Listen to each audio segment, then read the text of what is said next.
Hi everyone, hope you're doing well from wherever you're watching this channel, depending on your time zone. Now, before President William Ruto reducing Moses Kuria to an economic advisor in his office, he served earlier in other capacities as a minister in two different ministries, then later reduced to a senior economic advisor, by the way. So that is where Kuria has been serving for the last 10 months. Then in the other various ministries, there is one ministry served for 10 months, another ministry 9 months, then like that. And that has been his journey. I don't know, is it retrogressive or progressive? But that is it. And yesterday, it was shocking news after it came clear that Moses Kuria has finally resigned from the government, and he is now going to pursue personal interest.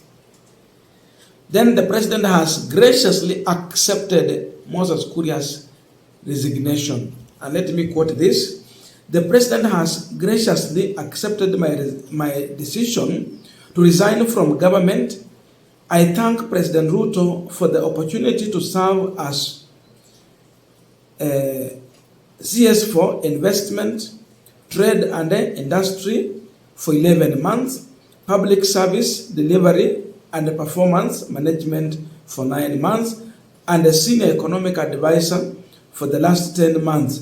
As I move on to pursue personal interest, I am proud of the work the President and I did. That is Moses Kuria. Now, when I read this statement, I started asking myself questions. What would make Moses Kuria to resign from his position? A position that allows you to earn a salary, you have privileges, a lot of privileges. What makes him to make a decision to resign? Again, another question that I see people are discussing on social media is about a possibility of President William Ruto firing Moses Kuria from his government. Is there a possibility that Moses Kuria was fired by Ruto? And if so, why? And if he was not fired, what is this big reason that makes Moses Kuria to resign from the government where everyone is moving to? Because despite being removed from a whole minister in charge of a ministry to just an advisor, Kuria accepted graciously and he served for 10 months. What makes him resign? These are the two big questions that we are asking on this Punchline. I would want us to go deeper into the discussion, but before we go into that, I have a quick and humble request.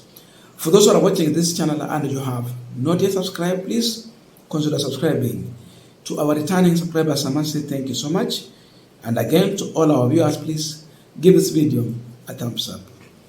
Thank you so much. And back to our discussion. By the way, it is raining outside and it has been raining the whole night. So if you hear unusual noise, just bear with it. That is the situation here in Sabatia sub-county. Tuko Sabatia sub-county, by the way. Kwa wale wanauliza niko wapi, niko Pisani ward. You are welcome to the studio. Now, to our discussion. First of all, personally, I'm not convinced that William Ruto fired Moses Kuria. There is that quarters that believe that Kuria has been fired by William Ruto. I don't believe that Kuria has been fired. I am of the people that think that Kuria has just resigned. I mean, niko kwa hiyo group ya kusema tu Kuria ameresign, lakini hajapigwa kalamu na Mheshimiwa William Ruto. Kwa nini niseme hivyo? Pale ambapo siasa imefika kwa saizi, siasa za Kenya, sidhani Mheshimiwa William Ruto anaweza risk firing anyone from Mount Kenya region serving in his government as of now. Yani mahali penye hii serikali imefika iko kwa mteremko na ni kama breki zimekataa. That's why you are hearing the noise outside here, Kasongo must go, Harambe one term, and all those things, Mwizi and all that. So, firing anyone from Mount Kenya region as of now, it will not serve William Ruto well. In fact, it endangers him because immediately you fire someone from Mount Kenya, he quickly moves on and joins Gachagwa. So look at the little team that Gachagwa is, trying to bring out. Look at that team. It is strong and dangerous. Remember, Mount Kenya region, if you remember from William Ruto in 2022, Ruto would not be a president anywhere. It was just because of Mount Kenya region votes. That's how William Ruto became the president. Today is not sure where he's moving to, though we are being told that Raila anakuja na watu and all that. But pia tunaona watu wanaambia William Ruto one term, wanaambia Raila no term. Look at that. With that, anyone from Mount Kenya region in this government means at least gaining something or using them to propel your campaign. So you cannot risk firing anyone. That one is hesabu ya minus. Ni hesabu ya minus ya kutoa. So I don't believe, and if indeed he fired him, then he was misadvised.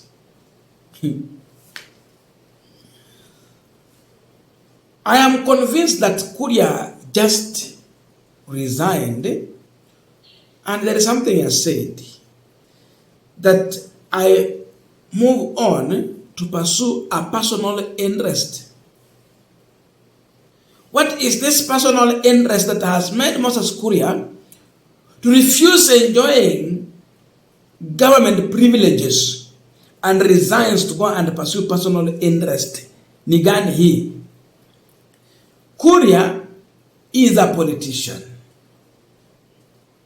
And as a politician, there is also interest. You will be interested in politics. His interest is in Mount Kenya region politics. He is coming from Kiambu. He has interest in Kiambu.